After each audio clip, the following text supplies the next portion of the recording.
Good day, public. We are anonymous.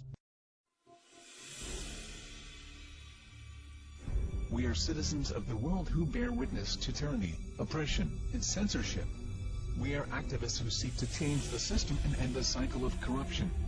We seek to create transparency in governments and all institutions of public service. We resist those who seek to violate your rights as a human being. I like this new politicized Anonymous. I think it's good because they're very good at spreading the word. They have their in-house PR is amazing.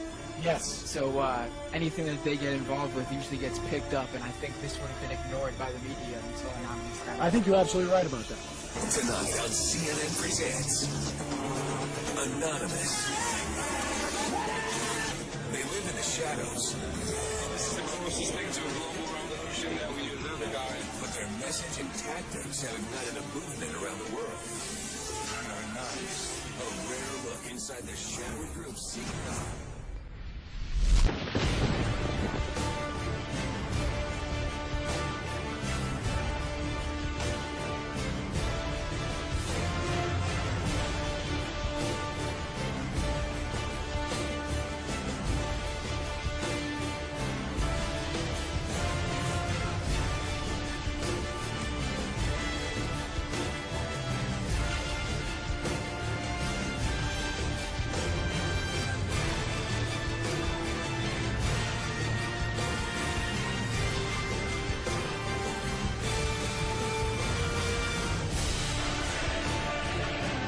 I may very well be there. Of course, I'll be wearing a mask. This isn't a joke, and the media would be well advised to take these folks seriously. Their grievances are real, their numbers are growing, and the rest of us would be well advised to start paying attention. Today we act! Today we send a message to them and everybody else! We are taking back our futures!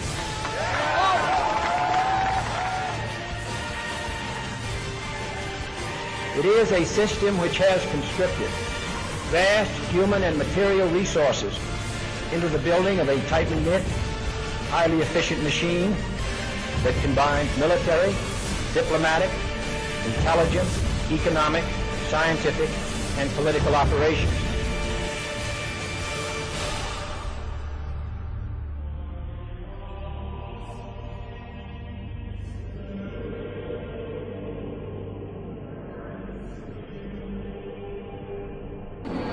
Well, the latest chapter of Hacktivists versus the World, Anonymous and AnonSec have unleashed fury on a new entity. Think of it as an organization that supposedly represents the height of military power in global politics. I'm talking about NATO. Now, through a string of tweets this morning, Anonymous announced their latest retrieval of data, saying, yes, NATO was breached, and we have lots of restricted material, with some simple injection in the next days waiting for interesting data. Now, just a short while later, they decided to be very nice about their cyber attack and said, we're sitting on about 1 gigabyte of data from NATO now, most of which we cannot publish as it would be irresponsible, but oh, NATO! Now, just to make sure everybody knew their claims were serious, they did tweet a link to a restricted file, although neither you nor I have access to the servers that can actually read that protected information. But then shortly afterwards, Anonymous also tweeted a link to pieces of NATO's security handbook and then pointed out the irony that NATO workers have failed to follow their own security procedures. Now, meanwhile, unnamed members of NATO have also confirmed that attack, citing the dangers of the hacktivist organization gaining such incredibly secret information. So perhaps a blessing in disguise? Yes, Anonymous did get highly sought-after information from one of the most well-known organizations in the world, but they decided to play the nice card and opted not to release that classified information for now. But NATO isn't the only group that's feeling the burn of hacktivists right now. Even Rupert Murdoch's empire can't hide from the cyber hacking ways of Lulzsec. According to their own tweets, they're currently working with specific news organizations to share what private information they've obtained from hacking News Corp files. And knowing News Corp, pretty sure that Lulzsec will uncover a treasure trove of information on the way that they conduct business. So it appears as if Anonymous and Lulzsec are as strong as ever. And despite the fact that Lulzsec announced its retirement back in June, seems like they just couldn't help themselves. They had to get back into the game.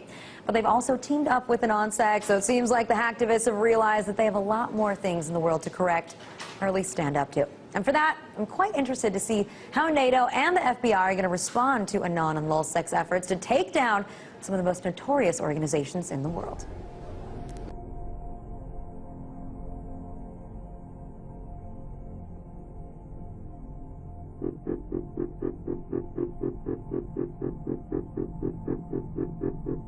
Well,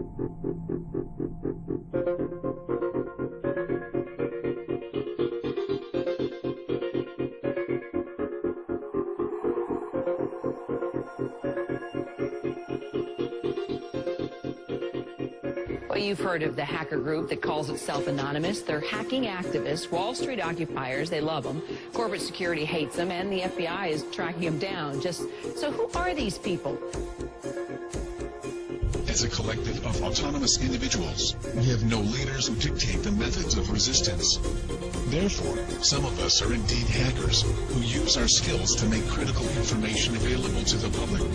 Some of us research news that corporate media ignores or distorts. Some of us organize protests and rallies.